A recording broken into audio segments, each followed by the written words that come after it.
Here to discuss the $99 billion opportunity with fixed ops is Jim Roach, Senior Vice President, Marketing and Managed Services for X-Time. Please give him a warm welcome. Welcome, and thank you for coming. Our topic today will be the $99 billion opportunity with fixed operations. We're going to explore the ownership experience and its importance to dealership retention and ultimately profitability. So we will begin in the place we should always begin, which is at the start. The goal of your dealership, actually the goal of any business, is to grow profitably. But in the automotive context, that is challenged. If you look at the 10-year trends for used vehicle and new vehicle margins, we see that they are down and to the right. We know that new vehicle margins are under 5%, and recently, used vehicle margins are approaching 9%. However, in the United States, less than 1 in 3 service visits takes place at a dealership. When you combine that with the knowledge that the average blended gross profit for parts and service is around 46%, I hope you'd consider that if your objective is profitable growth, fixed operations needs to be a prime consideration. When you want to grow your business, your focus can only be on 3 things, especially in the service department.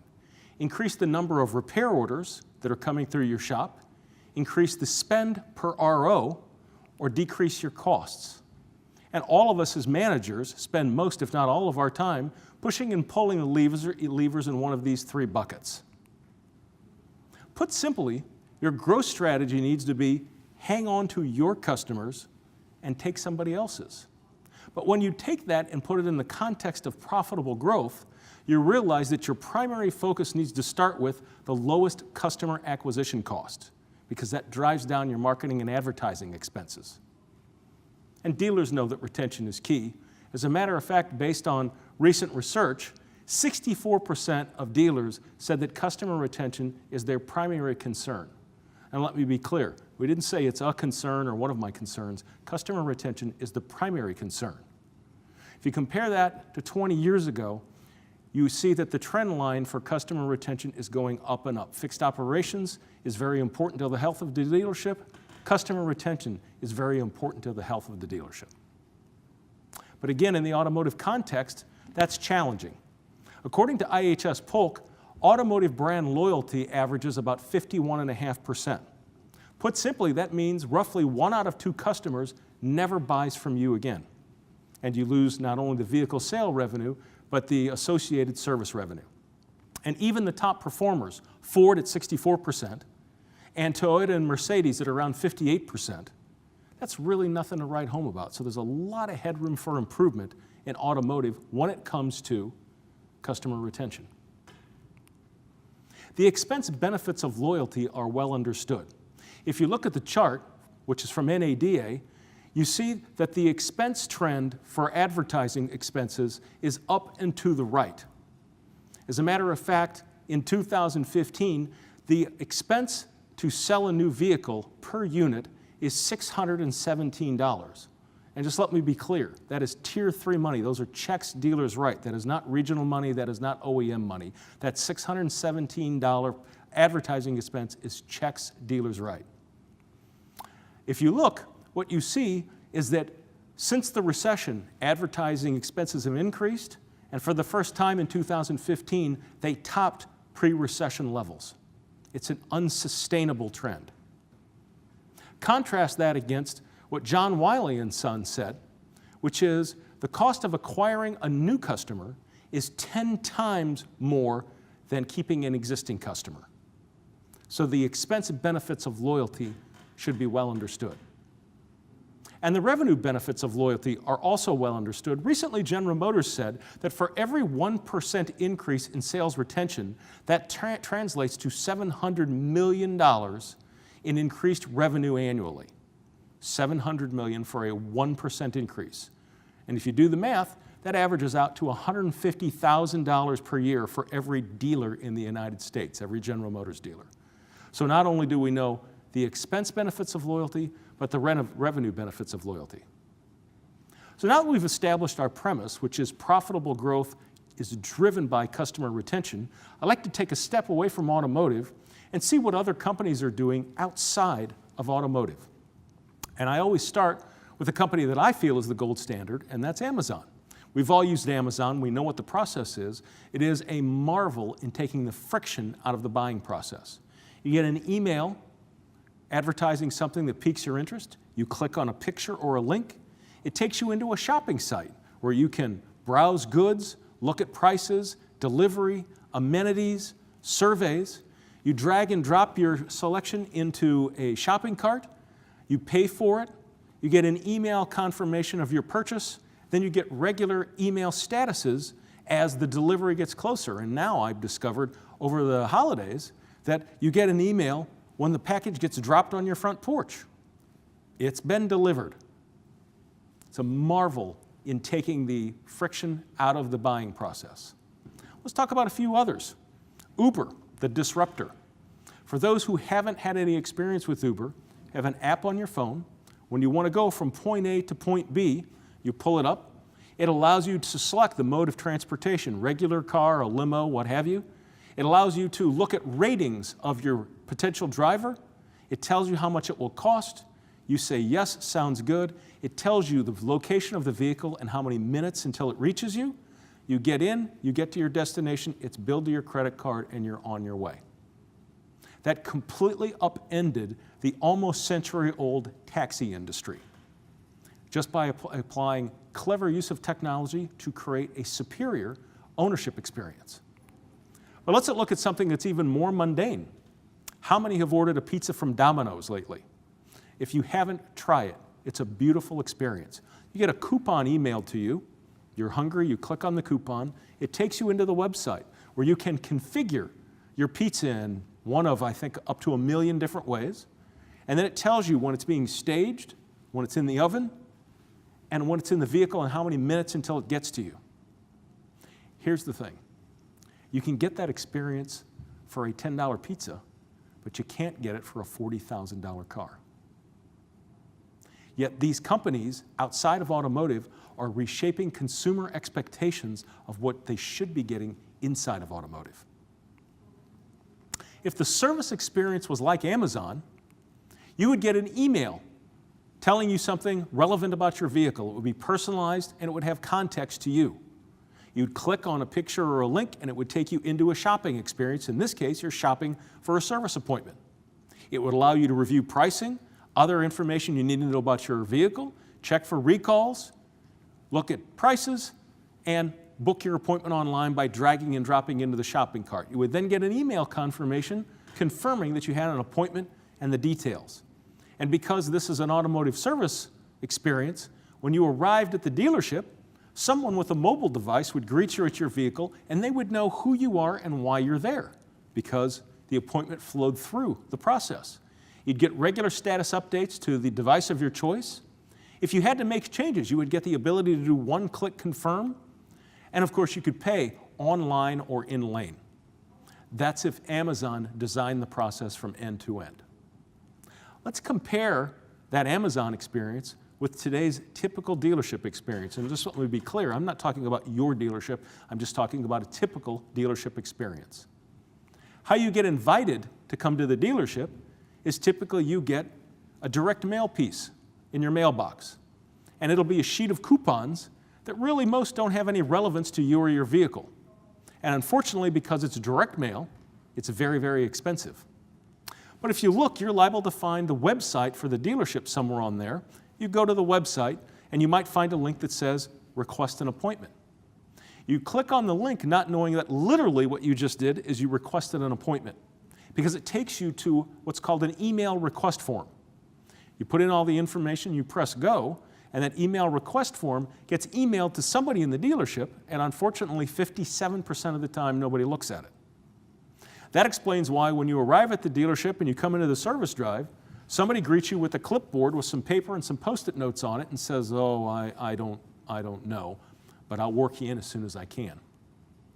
So you go through giving them all your information again, which is very inconvenient, and then when you call up to check the status of your vehicle, They try to discern what's going on with the car by accessing 30-year-old accounting technology and green screens. Not an optimal customer experience. The old way worked well for decades. What's changed? A couple of things.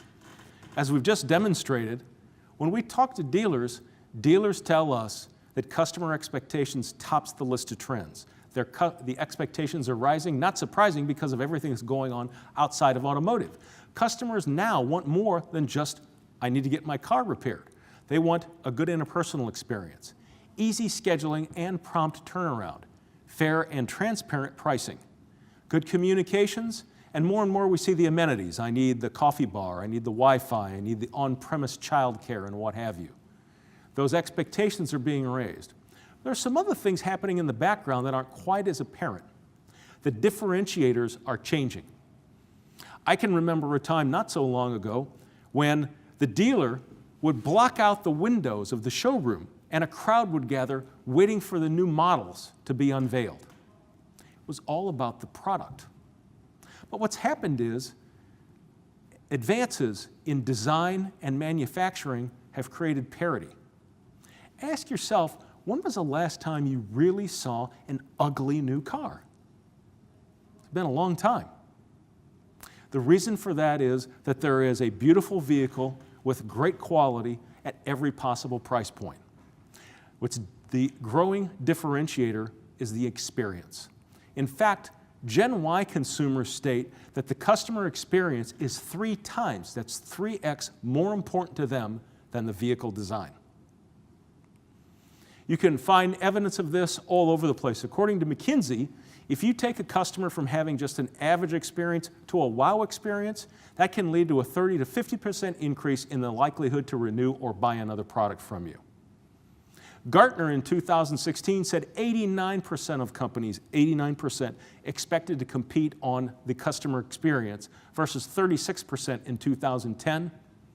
And I always save the last for least. Walker says that by 2020, the customer experience will overtake price and product as the key brand differentiator.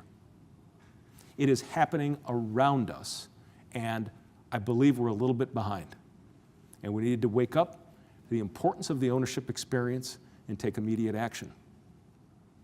To do that, you have to understand what do customers want? What do we as consumers want? And really, there's 4 things: value, convenience, trust, and quality.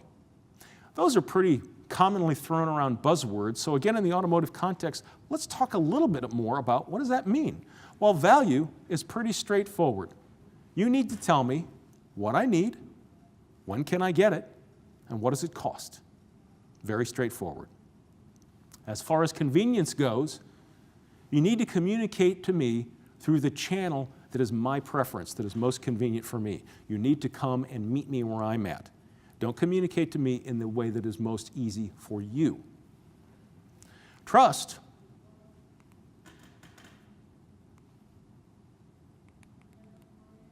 Trust, whether it's pricing, appointment times, or what have you, really can be condensed down to this. Customers interact with your enterprise on a variety of touch points. Website, talk to somebody on the phone, talk to the service advisor, then talk to the cashier. When they ask questions, when they have an interaction, they need to be told the same thing. I can't go to your website and be told that the oil change is $35, only to come into the service lane and be told that's wrong, it's $39, only to come to pick the car up and have the cashier tell me it's $44. That destroys trust. You must have consistency in all the information you give to the consumers to establish trust. And of course, quality, again, table stakes. You got to have it fixed right the first time. You've got to provide the genuine quality parts, and consumers love certified technicians. So how, as dealers, do we stack up? Well, we win on quality and trust. Quality for parts, highest quality parts, trust that we have the most knowledgeable staff, and convenience in terms of the transportation options we're offered and having a comfortable waiting area. But we don't win. We lose out to the general repair and the service stations on value.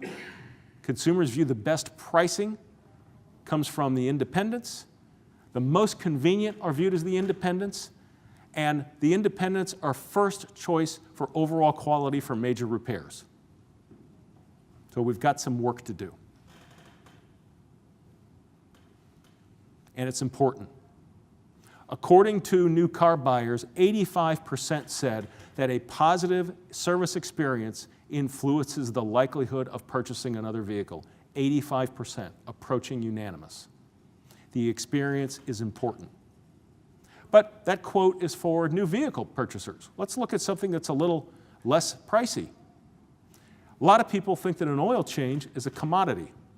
And if you look at the research done by IMR, what you see is that for people returning to a dealership for an oil change, again, a commodity, consumers cite that a good prior experience is what drives them back to the dealership 40% of the time. Look at where low price and fair price are. Lowest price, 3% versus 40%. The idea that consumers are all only after lowest price is a myth. Consumers want a fair price and they want a great experience. And dealers understand that the experience is important. Research shows that 94% of dealers, when asked what's more important, the repair or the experience, 94%, almost unanimous, said that the experience is more important than the repair. Think about that for a second. Almost unanimous. What does that mean? I think it means that they view the repair as almost a commodity. It's table stakes. And what's really the differentiator is the experience. Then we asked those same customers, are you providing a superior experience? And 83% of dealers said that their current systems do not provide a superior ownership experience. 83% said their systems do not provide a superior ownership experience. And that is the disconnect, but that is also the opportunity. Because we've done a lot of thinking and research around the ownership experience, we like to talk about a couple of myths that we've uncovered. We sort of do myth busting in this section of the presentation. And we'll look at 4 myths. The first one is that most service customers are only available in the morning. I've had a nickel for every time somebody said to me, oh, you don't know my customers. My customers have to go to work. So they come in the morning, and then when they get off work, they come back and pick the car up at night. They want to leave it all day. Myth number 2, I don't need to be transparent with my pricing. Myth number 3, recalls are not good for customers or for my business. And myth number 4, tablets, technology, complicates the service lane process. Let's look at myth number 1. In fact, customers want appointments throughout the day. Taking a look at millions of appointments, only 28% of customers want to come in before 9 a.m., a little more than 1 in 4. In fact, the most recent data shows that only 56% of customers need to come in before 11 o'clock, which means that 44%, almost half of your customers, are willing and able to come in after 11 o'clock. This busts the myth of that morning rush. They've got to be here in the morning. Why is that? A whole bunch of things. First of all, we have work from home, mobile workforce, flex hours, you have Wi-Fi at the dealership. All kinds of things have changed that allow those customers to have more flexibility when they come in to visit you. And that's a very good thing, because if you look at the data, walk-ins are good, appointments are better. The dollars per RO on average from an appointment is $53 higher per RO than a walk-in. You think about that, it's not really surprising, because if you've made an appointment, what you've done in your own mind is not only have you budgeted your time, but to some degree you've budgeted your spend. So you have an expectation. Whereas if you're a walk-in, a lot of times it's unexpected, right? There's been a breakdown or something has happened unexpected, it's an inconvenience. And that leads to the second point, which is if you look at the difference between appointments and walk-ins in terms of their 1-year service retention, the retention for appointments is 8% higher. Why is that? It's a better experience. I set an appointment, I have a good experience, I'm going to keep coming back. Consumers nowadays are too busy to spend time looking to replace vendors who do a good job for them. I certainly never do. If I find somebody who gives me good value and treats me well, I don't have the time to go out and research hoping I'll find something better. I keep going back. If you look at the 3-year trend for customer pay and warranty spend for RO, it's even more of a stark comparison.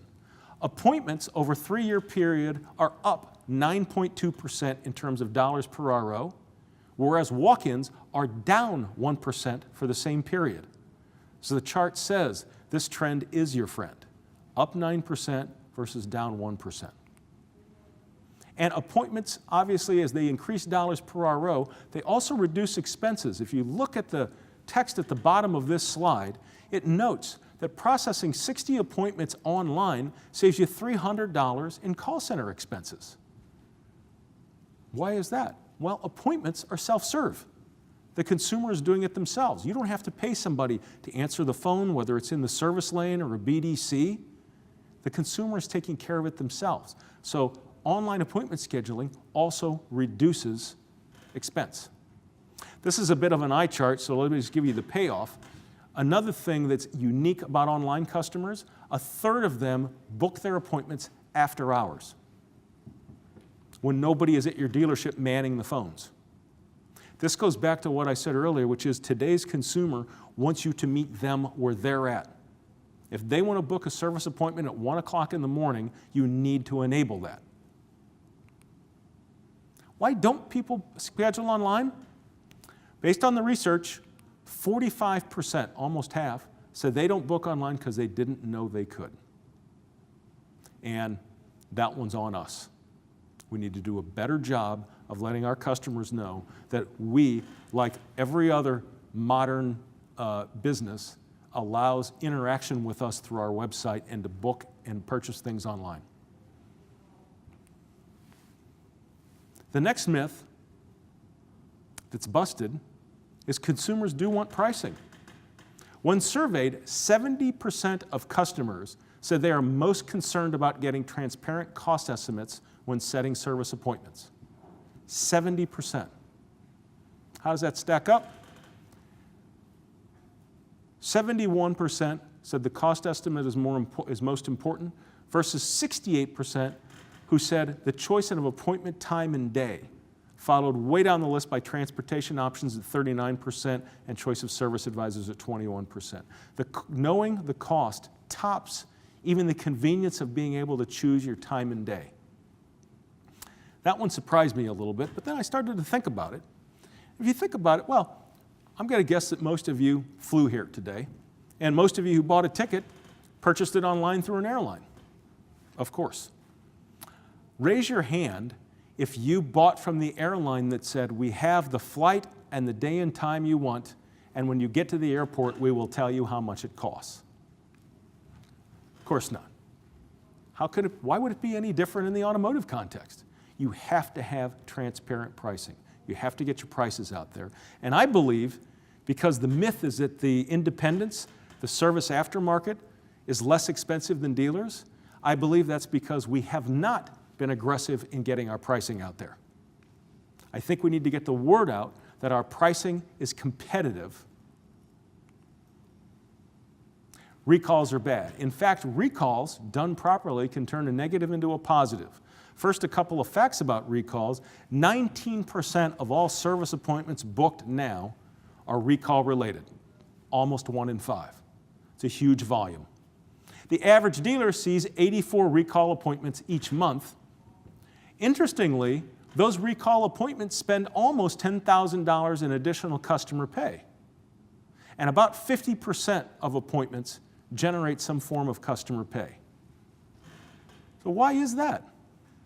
Well, if you think about the nature of a recall, it's a source for anxiety. Something is wrong with my vehicle, and this might be safety related. You get to the dealership, it's getting resolved, so there's no more safety concern. The manufacturer is paying for it. That's a good thing. I'm having a good experience. As long as I'm already here at the dealership, I may as well get some other things done. But there's another silver lining to recalls. The vehicle owner can only get the recall done at a dealership. So many of these recalls that are coming to you are customers who defected from you maybe a long time ago. You have another opportunity to have them have a new experience at your dealership, and you can reclaim that lost soul. You get that customer to come back. And owners of older cars are more likely to purchase a new car after a dealership recall repair based on Automotive Warranty and Recall Report in 2016. If you look at the volume of recalls, in 2005, we did about 19 million. In 2015, 51 million. That's a huge increase in the volume of recalls and therefore the opportunity. And I don't think we're going to see any chance of that going significantly downward anytime soon. So reorienting yourself to the opportunity of the recall is an important way to improve your profitability and your retention. And finally, the last myth, dealers tell me a lot, I don't need more new technology. I don't need yet another culture change. I don't need, it really complicates our lives more than it delivers a value. In the context of using tablets in the service drive, in fact, those who use them see a tremendous benefit. About 28% of consumers report that they had an experience at a dealership in the service drive with a tablet versus 72% who did not. If you look at the average CSI score between the tablets versus the non-tablets, the CSI score of the tablets on average is 849 versus 782 for those not processed with a tablet, a significant increase in customer satisfaction. Why is that? Why does that technology impact like that? Well, I think it's a couple of things. First of all, if you think about our everyday lives as consumers, tablets and mobile technology are all around us. It's ubiquitous, and we trust it. We've grown very accustomed to it. So that's number one. But number two, the nature of a mobile device allows the service advisor to come to you. They greet you at your car. They know who you are and why you're there. They can confirm, Mr. Johnson, I see you're here for your 30,000-mile service. Let's do a quick walk around and check the condition of your car. Let's see, is there anything else you need? The windshield wipers look a little worn. Please sign here with your finger, you're on your way. You're processed much faster in this very quick day and age where we're all busy. You get in and out faster with trusted technology. But this is a satisfaction increase, and I acknowledge that satisfaction is necessary, but it's not sufficient. The objective is retention. I'm happy to report that, in fact, tablets have a demonstrable impact on increasing retention. Again, this is a bit of an eye chart. It shows that on average, the retention increase from using tablets is 6.7 percentage points, a significant lift. But the really amazing story is if you look at the bottom half of the slide. What it says for the bar on the left is it says dealerships who only process ROs less than 25% of the time, so less than 1 in 4 repair orders is processed using a tablet, still see an 8.1 percentage point increase in retention. Whereas if you go to the other end of the spectrum, dealerships that use the tablets to process 75% of repair orders or greater, they see an 11 percentage point increase in customer retention. We tend to view technology in a binary way. Is it successful or is it not successful? But in fact, in this case, you use them a little, there's a benefit. Use them a lot, there's more benefit. But there's no downside to having tablets in the service drive. Tablets, in the form of new technology, increase your customer retention. It's all well and good, but what can you do? What's actionable today as you leave here? I think obviously you have to view what you're working on as being all about the ownership experience. Whether you focus on retention, revenue, growth, increasing customer satisfaction, even your online reputation, if you deconstruct that, it all comes back to the ownership experience. You need to be thinking about the ownership experience in a holistic way and how can you improve it. Start by introducing your sales customers to the service department. Research shows that only 41% of new vehicle purchasers were introduced to the service department at the time of sale, yet 53% said it came into play when they had to decide where to get the vehicle serviced. This is an easy one. Introduce your new vehicle purchasers to the service department. Make that first service appointment. And tellingly, 72% of car buyers did not return for service in the following 12 months after buying a car. We need to do a better job of making that connection between the sales process and service. Your customers want to hear from you. I hear a lot, oh, you know, nobody wants junk mail, nobody wants spam. Totally agree. I don't want junk mail and I don't want spam. But I do want contextual and relevant communications about things that are important in my life.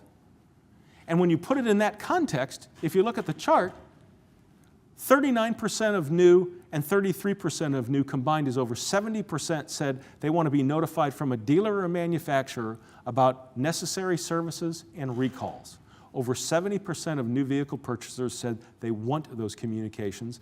And in fact, if you're a luxury or import dealer, it's even higher. Your customers want to hear from you as long as it's good information. Don't spam them, give them the good stuff. You have to invest in systems that improve the ownership experience. Over the years, what we've done is what we had available to us were point solutions. You might have a DMS, you might have a CRM, you might have a website, you might have other things. And those are great tools at the time because they allowed us to get a difficult job done. But they're all siloed. They don't talk to one another, and inherently what that does is that creates a situation where it's fragmented.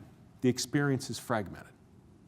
I'll give you an example. How many have ever used OpenTable to book a restaurant reservation? Sure, we all have, and it's wonderful. You log in, find your restaurant, time, boom, it's done. You go there, you get your table. What would happen if OpenTable was fragmented? It had siloed systems. What would happen is you would book your reservation online, and then when you got to the restaurant, the maitre d' would look at his clipboard and say, I don't see it, but I'll work you in when I can. I know, but how many would go back and have that experience again? We must get the systems connected. We must do away with these unnecessarily complex, paper-driven processes that we've created to work around these data silos. What's necessary is a seamless ownership experience that flows from one activity to the next, from the outreach to the pre-visit to when the customer arrives in the service lane to when they're in the shop in service, the redelivery, and finally the follow-up. A seamless process just like Amazon provides us. And really interesting, consumers will pay more for a better experience. 54% said they would choose to buy from a dealership with their preferred experience versus a dealership with the lowest price. Think about what that says. I will pay you to give me the experience I want. Again, busting the myth that all consumers want is lowest price. Consumers want a fair price and they want a great experience. So again, if you're trying to improve retention, increase your revenue, grow profitably, increase your customer satisfaction, even just improve your online reputation, it all comes back to the ownership experience.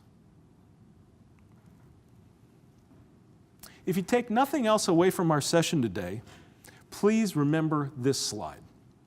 It's a bit of an eye chart, so let me explain it to you. If you look at the column on the left, that is the repurchase intention. In other words, how likely am I to buy my next car from you? And if you look across the bottom, the stars indicate how great a service experience did I have. The colored lines indicate how much I like the car, the product itself. Red being, I hate the car. Green being, I love the car. Here's what gets super interesting. A 5-star service experience, yet I really don't like the car, my repurchase propensity is the same if I got a 3.5 service experience, but I love the car. It's the same. Look at what happens to the graph when you move the consumer from 4 stars to 5. Look at how it goes up and to the right. The potential retention of a customer who loves the car and got a 5-star service experience is over 70%.